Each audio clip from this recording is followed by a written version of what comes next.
Regardons maintenant comment utiliser la calculatrice pour qu'il fasse le calcul pour nous lorsque on travaille avec les périodicités. Donc, faisons là ça avec un exemple. Donc, Zéphirin doit rembourser son hypothèque, donc il a un crédit hypothécaire pour acheter une maison par exemple, d'un montant initial de 195 000 $ à l'aide de versements mensuels égaux. Les versements sont mensuels égaux sur une période de 20 ans. Si le taux d'intérêt rattaché à son emprunt est 3,25% capitalisé 12 fois par année, quel est le montant de versement mensuel qu'il doit effectuer?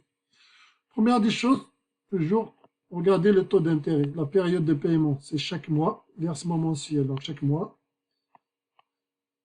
Mais la capitalisation, elle est 12 fois par année. Donc, on doit trouver le taux mensuel. Finalement, le taux mensuel, c'est juste... oui. Ah, ici, c'est le même. C'est la même. La période de paiement, c'est mensuel. C'est 12 fois par année. Et le taux capitalisé 12 fois par année. Donc, on est bon ici. On n'a pas besoin de convertir le taux. Donc, on peut toujours vider la mémoire. On ne sait jamais. On a enregistré des données dont on aura besoin. On n'aura pas besoin. Donc, present value. On a les données present value 195 000 $. Le taux périodique pour une période mensuelle, donc c'est le taux nominal sur 12, ça nous donne ça. Le nombre total de périodes, c'est 20 ans fois 12. On a 240 paiements à effectuer, donc le nombre total de paiements, c'est 240. Donc on a le schéma suivant, on a un present value, l'argent qui rentre dans la poche, 195 000 $. Les paiements réguliers, inconnus. Jusqu'à 20 ans, on a 240 paiements à effectuer, avec un taux mensuel de 0,27% environ. Comment on fait? Premièrement, on va rentrer la valeur finale, la valeur du capital initial. Elle est positive. Donc, je ne fais pas la touche plus ou moins puisque l'argent rentre dans la poche. Je mets le montant 19 500 suivi de la touche PV pour enregistrer dans la case mémoire PV. Je fais le taux d'intérêt 3,25 divisé par 12. J'en enregistre dans le taux d'intérêt. Ça me permet d'écrire ça. Sans écrire ça. Si j'écris ça manuellement, je peux faire des erreurs.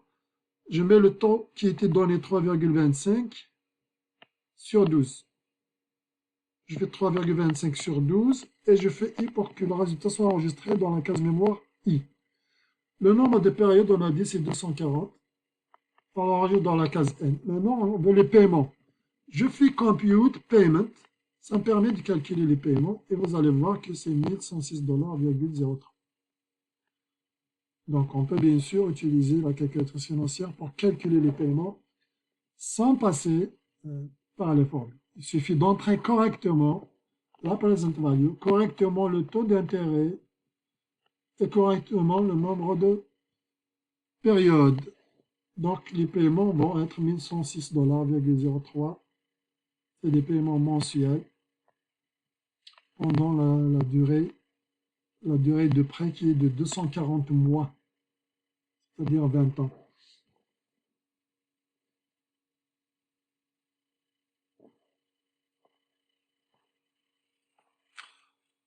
Comme vous voyez ici, j'avais toutes les informations. La present value, le taux d'intérêt, le nombre de périodes, j'ai calculé le paiement.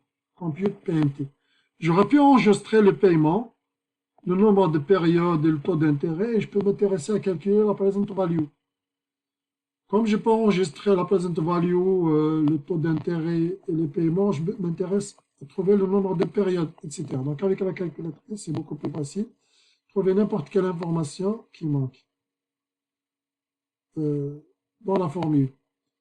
Et il faut faire la remarque pour faire ces calculs, puisqu'on travaille avec des périodicités de fin de période, votre calculatrice ne doit pas afficher Begin. Ne doit pas, calculatrice.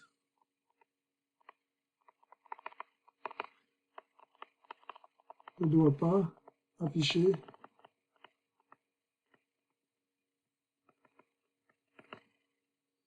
Donc, pour afficher Begin et ne pas l'afficher, c'est la combinaison de touches, c'est Second Function.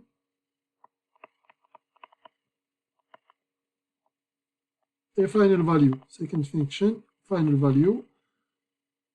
Pour changer le mode, est-ce qu'on travaille avec Begin, début de période, avec end, fin de période. Avec end, ça ne s'affiche pas end, mais avec begin, ça s'affiche. Donc, votre calculatrice ne doit pas afficher begin lorsqu'on travaille avec des périodicités de fin de période, ce qui concerne tout le chapitre 5.